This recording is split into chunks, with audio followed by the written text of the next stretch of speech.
क्यों भाई पंडित जी? अरे मान लो हमारी बात, मैं आपको बता रहा हूं कि आपके भाई की वीडियोस टीम इंडिया भी देखती है। क्या मतलब? अरे पंडित जी क्या बात कर रही हैं? कैसे?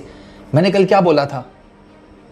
अरे पंडित जी किरण के साथ सेटिंग वाली बात नहीं। क्या कर रहे हैं आप पंडित जी यार? लाइव वीडियो रिकॉर्ड हो रही है। क्रिकेट वाली बात करें। किरण के साथ सेटिंग वाली बात बाद में करेंगे। हाँ हाँ, क्या बोले थे हम?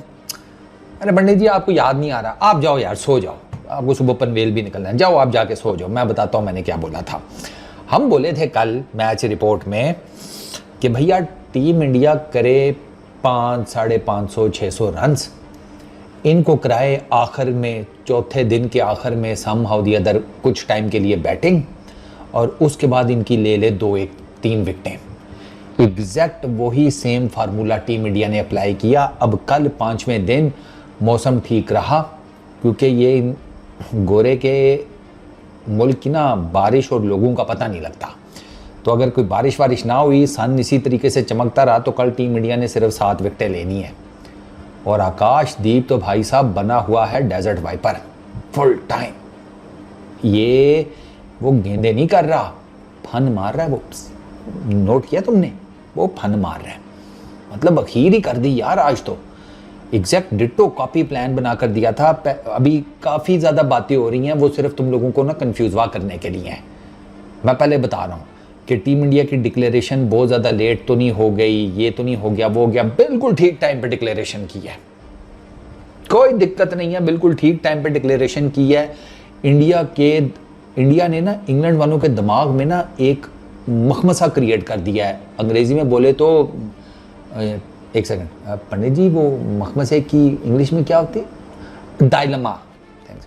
डायलमा क्रिएट कर दिए हैं। अब डायलमा क्या है कि भैया हम तो पिछले 3 सालों में सिर्फ एक ड्रॉ करके बैठे हुए हैं। वो भी इस वजह से इंग्लैंड का मैच ड्रॉ हुआ था कि उसमें मेरा ख्याल है 2 दिन तो बारिश रही थी।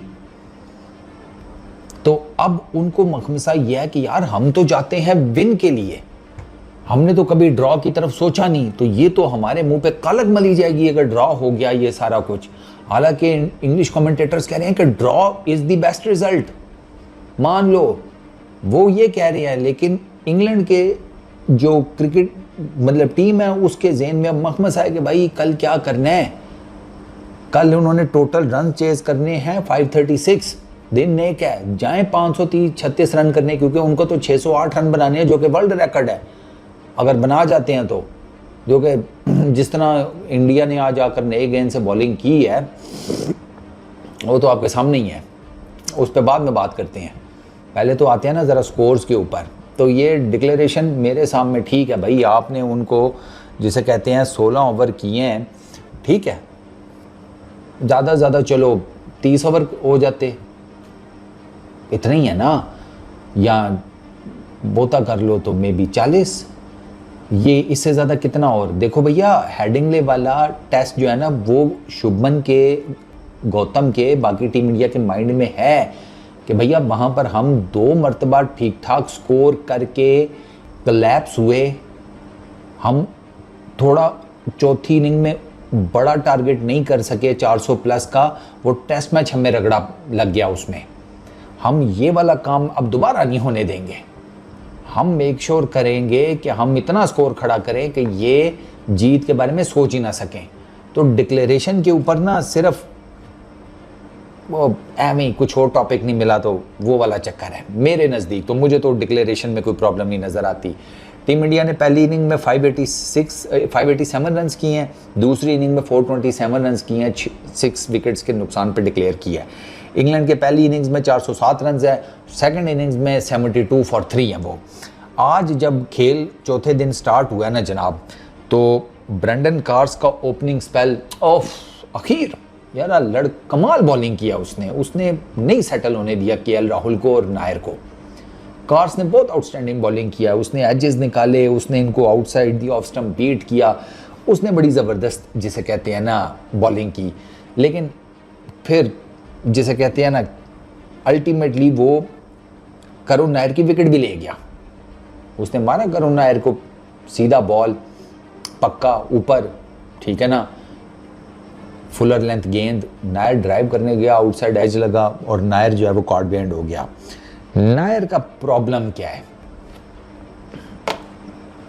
अब तुम पूछोगे कि यार फारूक भाई इतनी इन डेप्थ कैसे नोट्स बनाते हैं?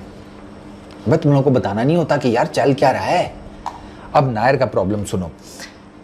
नायर का ना जो बैट है ना वो कर्व में आता है, समझ रहे हो? वो बल्कि यूं, ये तो नहीं, बल्कि तुम्हारी तो ये वाली कर्व बनेगी, हाँ वो ना यूं करके कर्व में आता है। ये नायर का सबसे बड़ा प्रॉब्लम है।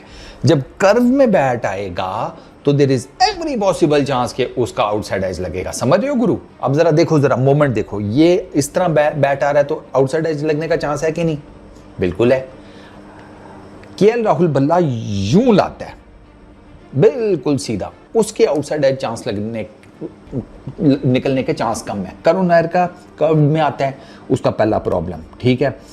अच्छा, अब जब वो कर्व में आता है ना तो वो खुलता है, यूं आया खुल गया। अब हुआ क्या, ये उसका राइट शोल्डर, उसकी राइट हिप, ये नजर आनी शुरू हो जाती है। अगर तुम फ्रंट ऑन कैमरे से देखो ना स्लो मोशन में, तो करुण नायर का क्लियरली यू कुड सी कि उसका राइट शोल्डर, उसका राइट हिप विजिबल हो जाता है। भाई साहब, right shoulder right hip visible होने का मतलब ये है कि आप पक्के ठक्के सिटिंग डक हैं बॉलर के लिए। ये नहीं विजिबल होने चाहिए जब आप शॉट खेल रहे हैं, डिफेंसिव शॉट, या आप ड्राइव मार रहे हैं या डिफेंसिव शॉट खेल रहे हैं, ये विजिबल नहीं होने चाहिए आपका राइट शोल्डर, आपका राइट हिप। करुण नायर का दूसरा प्रॉब्लम, उसके ये दोनों चीजें शो होती हैं। तीसरा प्रॉब्लम, करुण नायर का जो फ्रंट फुट की स्ट्राइड है ना, बाहर निकालना टांग को, वो बहुत लिमिटेड है, बहुत छोटी है, वो बहुत छोटी है। इसी वजह से अब वो ज्यादा टांग बाहर निकालता नहीं है, स्विंग में बल्ला लेकर आता है, ठीक है, क्योंकि उसको होता है टांग तो इतनी निकाली नहीं हुई, तो वो यहां से खेल जाऊंगा लेग साइड के ऊपर, समथिंग लाइक दैट, समझ रहे हो ना तुम? ठीक है। अब उसमें एक तो बैट गलत स्विंग के साथ आ रहा है, ठीक है, राइट शोल्डर बाहर को आ गया है, राइट हिप बाहर को आ गई है, विजिबल हो गई है, एक ऑड पोजीशन बन गई है, और उस पर आपका फ्रंट फुट का स्ट्राइड भी इतना नहीं है। ये करुण नायर का तीसरा बड़ा प्रॉब्लम है, उसके front foot, short front foot STRIDE, जिसकी वजह से वो गेंद को बिल्कुल अपने मुंह के नीचे खेलते ही नहीं है जिस तरीके से केएल राहुल खेलता है। आज उन्होंने दोनों इमेजेस दिखाए हैं side by side, Karun Nair का, केएल राहुल का। आप अगर वो दोनों अगर आपने देखे हो ना तो आपको क्लियर कट पता चल जाएगा कि मैं क्या बातें कर रहा हूं और किस तरीके से केएल राहुल कितने आराम से सीधे वर्टिकल बल्ले के साथ खेल जाता है उसी गेंद को जिस गेंद के ऊपर करुण नायर निकाल जाता है एज, या केएल राहुल किस तरीके से ड्राइव कर जाता है उस गेंद को जिस गेंद के ऊपर करुण नायर एज निकाल जाता है, ठीक है। अब सोल्यूशन क्या है करुण नायर के पास? In the middle of the series तो ब्लंडर, अगर आप उसे कहें कि यार अब तुम कुछ करो, ये ब्लंडर होगा, ये कोई सोल्यूशन नहीं है। सोल्यूशन अब ये है कि इस सीरीज के बाद वो जाकर अपनी इन चीज़ों के ऊपर काम करे, अपने बैट स्विंग, वो जो नीचे उसका बल्ला तिरछा आ रहा है उसके पर काम करे, राइट शोल्डर, राइट हिप, इनकी विजिबिलिटी ख़त्म करे, अपनी जो फ्रंट फुट की स्ट्राइड है उसको लंबा करे। ये तीन काम अब वो वापस इंडिया जाकर कर पाएगा। बीच सीरीज में उसको इन तीनों के ऊपर पॉइंट आउट करके कहना कि इनका कुछ करो, ब्लंडर। अब आपने उसको क्या कहना है कि भैया मेक श्योर करें कि आप ज़्यादा से ज़्यादा गेंदें ऑफ साइड पर खेलें, मेक श्योर करें कि आप ज़्यादा से ज़्यादा ऑफ साइड के ऊपर खेलें, लेग साइड की तरफ ना जाएं, क्योंकि लेग साइड पर जब आप खेलने जाएंगे ना इंग्लैंड में, करुण नायर का आउटसाइड एज निकलेगा और there is every possible chance कि वो कैच आउट होता रहेगा। करुण नायर का ये सिंपल सा मैं आपको बता रहा हूँ कि अभी उसकी इस टेक्निक में और आप कुछ मत चेंज करें। अच्छा, करुण नायर आउट हुआ है, करुण नायर के आउट होने के बाद केएल राहुल भी आउट हो गया, बट केएल राहुल ने 50 कर ली, 55 किए। केएल राहुल ने बड़ा सही जा रहा था। एक तो यार ये चीता जो है ना, सही जाते जाते अचानक से ना इसको गेंद अच्छा पड़ जाता है, या अचानक से लैक ऑफ कंसंट्रेशन हो जाता है। क्या आज तो खैर इसको गेंद अच्छा पड़ा है, टंग का फुलर लेंथ, वो वाइडर दी क्रीज गया है, ठीक है, उसने हवा में अंदर मारा है और बिल्कुल मुंह के आगे से उसने ना परली तरफ सीम कर दी, यानी कि गेंद यूं आया है केएल राहुल के सामने और पड़ के ना यूं निकला हल्का सा बाहर, वही जो हल्की सी मूवमेंट जनरेट होती है। अब वो केएल राहुल अपने हिसाब से ठीक गया था ड्राइव मारने मिड ऑन की तरफ, डिफेंसिव शॉट ही थी, ड्राइव उसने क्या मानी, और डिफेंसिव शॉट खेलने गया था मिड ऑन की तरफ। गेंद की सीम मूवमेंट जनरेट ना होती तो middle of the bat KL Rahul का लग के गेंद मिड ऑन की तरफ जाती, और सीम मूवमेंट जनरेट हुई, बल्ले के पास से निकल के उड़ा दी उसने लेग स्टंप और मिडल स्टंप केएल राहुल की। तो केएल राहुल तो इस तरीके से आउट हुआ। अच्छा जी, फिर शुभमन गिल और ऋषभ पंत, ठीक है, ये आए, इन्होंने, ऋषभ पंत तो खैर पहले ही आ गया था, लगा रहा शुभमन गिल आकर वो पहले लगा रहा। ये जब आया ना ऋषभ पंत ने आके चाबी दे दी। ऋषभ पंत ने किया 65 रन 58 बॉल्स के ऊपर, 8 चौके 3 छक्के, 112 का स्ट्राइक रेट, 24 छक्के मारे हैं ऋषभ पंत ने इंग्लैंड में, ठीक है, टोटल ओवरऑल। किसी भी विजिटिंग बैट्समैन के किसी दूसरे कंट्री में जाकर हाईएस्ट नंबर ऑफ सिक्सेस 24 हो गए हैं ऋषभ पंत के वर्सेस इंग्लैंड। इससे पहले बेन स्टोक्स के हैं थे, उसके भी कोई 20 प्लस ही हैं, 21 22 23 कुछ इस तरह का नंबर है बेन स्टोक्स का, मुझे याद है। उसने साउथ अफ्रीका में मारे थे, उसने साउथ अफ्रीका में किए में ये रन्स। इस बंदे ने वो रिकॉर्ड अपने नाम पर कर लिया, और इसने आते साथ ही ये छक्का, वो छक्का, गिर के छक्का, फलाना छक्का, टिमकाना छक्का। इसने शुएब बशीर को, स्पिनर को, पेसर को भी नहीं, इसने शुएब बशीर को, ऋषभ पंत ने एक शॉट मारा, ठीक है, बैकफुट पे जाके, सरकार वो इतना, हालांकि स्पिनर को आपको थोड़ी जान मारनी पड़ती है, वो इतना पक्का शॉट था ना ऋषभ पंत का कि आप ये समझें कि ये जो रूट खड़ा है ना अगर फील्डिंग पर, उससे मेरा ख्याल है कुछ 1 यार्ड 2 यार्ड, इससे ज़्यादा नहीं होगा डिस्टेंस। उसके मुंह के आगे से गेंद बाउंड्री लाइन पे निकल गई, वो रोक ही नहीं सका, इतना तेज शॉट था वो, और स्पिनर को मारा था इसने। वो शॉट तो मुझे ऋषभ के छक्कों से ज़्यादा वो शॉट पसंद आया है कि मतलब यार क्या इसने स्वीट टाइम किया है, और बैकफुट पे जाकर किया है, पक्का शॉट मारा है कि फील्डर खड़ा है और उसके पास टाइम नहीं मिला कि वो मुंह के आगे से जाती हुई गेंद को रोक ले, इतना तेज, और जो रूट को छोड़, मतलब हल्का फील्डर भी नहीं है, ठीक है। अच्छा, निकल के छक्का बड़ा ज़बरदस्त हमको, उसने ऋषभ पंत ने आके ना कम चुक दिया, ऋषभ पंत ने कम चुका, साथ ही गिल ने भी आफ्टर लंच कम चुक दिया। इन दोनों ने जनाब जिसे कहते हैं ना दे मार 4.5, इन लोगों की जो पार्टनरशिप लगी ऋषभ पंत और शुभमन गिल की 110 रन की 103 गेंदों के ऊपर, इस पार्टनरशिप ने ना जिसे कहते हैं वो मोमेंटम बिल्ड कर दिया फॉर टीम इंडिया, ठीक है। हालांकि मज़ेदार बात यह है कि जब ये आउट हुआ है ना ऋषभ पंत, इसका आउट इतना फनी था कि मैं आपको क्या बताऊं, माइक अथर्टन शुभमन गिल के आउट क्या रिप्ले दिखा हंस इतना पागल हो गया, उसे कमेंट्री बॉक्स में खांसी लग गई, इतना फनी था। ऋषभ पंत ने क्या किया, ऋषभ बीइंग ऋषभ, शुएब बशीर ने फ्लैटेड गेंद डाला, अगले ने निकल के मारा। अब ऋषभ का सारी दुनिया को पता है उसका बॉटम हैंड उसने हल्का पकड़ा होता है, वो उन बैटर्स में से है जो बॉटम हैंड हल्का पकड़ते हैं। अगर आपने ऋषभ को बैटिंग करते हुए परली तरफ से, ठीक है ना, ये ऋषभ है ना, इस तरफ से नहीं, क्योंकि यहाँ से उसकी बैक आपको नजर आएगी। अगर आप इस वाले कैमरे से कभी आप देखें ना, तो ऋषभ पंत का जो है ना ये बॉटम हैंड, जब आप इसकी ग्रिप देखेंगे ना उसके बल्ले के ऊपर, आपको क्लियर कट पता लग जाएगा यार ये तो बहुत सॉफ्ट पकड़ता है, बॉटम हैंड इसका बहुत सॉफ्ट है, ठीक है। वो मनूवरिंग अच्छी हो जाती है ना अगर आप बॉटम हैंड सॉफ्ट पकड़ते हैं। अच्छा, तो भाई साहब का बॉटम हैंड छूट गया, इतनी जोर से मारी, बॉटम हैंड तो छूटा, इस वाले हाथ से भी बल्ला निकल गया, शॉट लगी, अब जारी बात है बल्ला हाथ से निकल गया, प्रॉपर टाइम हुई नहीं, मिड वो लॉन्ग ऑफ के ऊपर डकेट ने कैच पकड़ लिया शुएब बशीर की गेंद के ऊपर। शुगल ये है कि इसका जो लेग साइड के ऊपर बल्ला गया ना ऋषभ पंत का, तो वहां खड़ा था ये शॉर्ट मिड विकेट के ऊपर ब्रेंडन कार्स को लगा गेंद उसकी तरफ आ रही है, वो बल्ला कैच करने लगा था। वो तो ब्रेंडन कार्स ने जब देखा ना, है भैंस की आंख, ये मुझे गेंद जो है ये बल्ले की शक्ल की क्यों नजर आ रही है, मैंने तो कुछ चढ़ाया हुआ भी हुआ, बीच टेस्ट मैच में तो कर भी नहीं सकता मैं ये काम, कुछ जीते बीते होते तो कहीं निकल जाते किसी पब वब में, ये क्या हो गया, मेरी आंखें ठीक है, ये वो बल्ला कैच करने चला गया था। वो तो बाद में उसे लगा नहीं बे भैंस की आंख, ये भारी बल्ला है, कहीं ऐवी सर्वर पे मेरे लग गया। वरना अगर आप एक्शन रिप्ले देखें जाकर तो उसके इमीडिएट जो उसका होता है ना रिफ्लेक्स एक्शन, ठीक है, वो मसल मेमोरी टाइप की कोई चीज़, वो तो उसे बल्ला कैच कराने के लिए लेकर गई थी, तभी तो वो माइक अथर्टन असस पागल हो गया। वो इतना फनी आउट था ऋषभ पंत का, गेंद कहीं जा रही है, बल्ला कहीं जा रहा है, गेंद को कोई और फील्डर कैच कर रहा है, बल्ले को कोई और फील्डर कैच करने जा रहा है। वो अजीब ही चल रहा था वहां पर।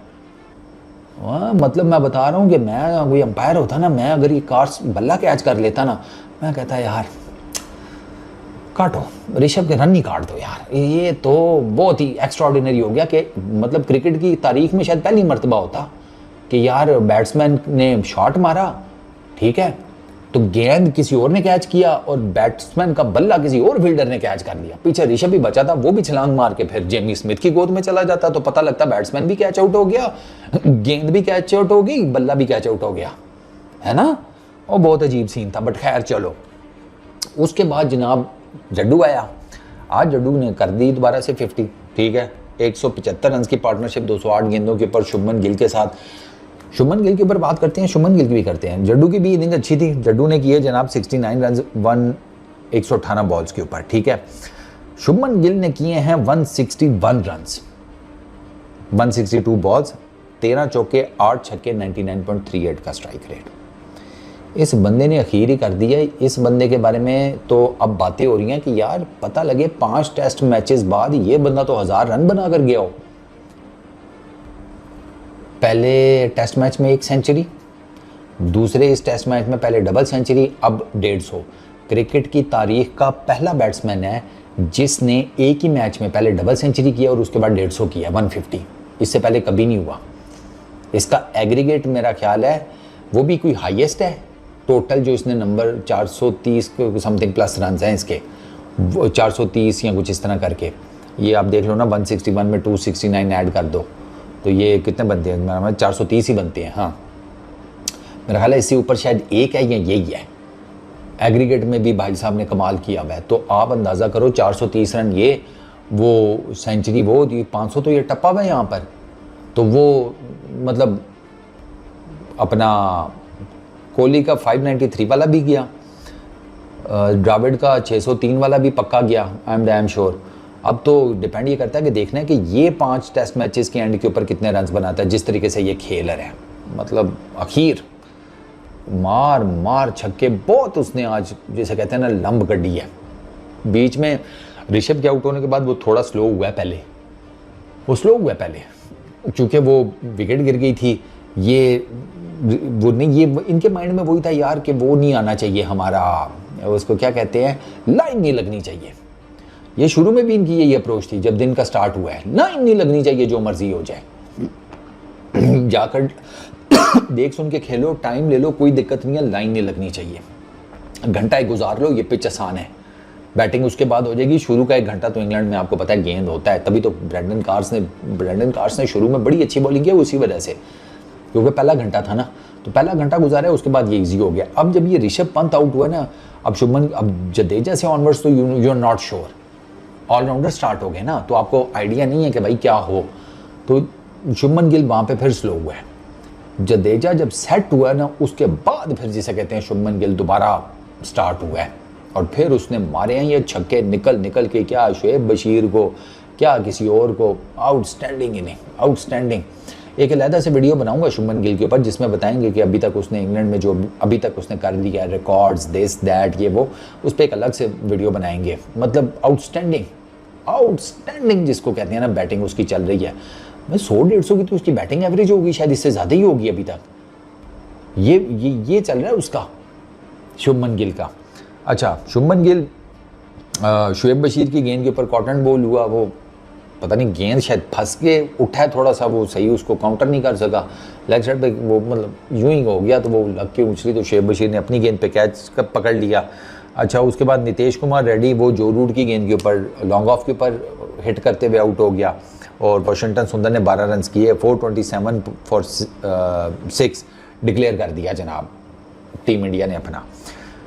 अच्छा, 2 विकेटें ली हैं टंग ने, 1 विकेट कार्स ने, 2 विकेटें शुएब बशीर ने और 1 विकेट जो रूट ने।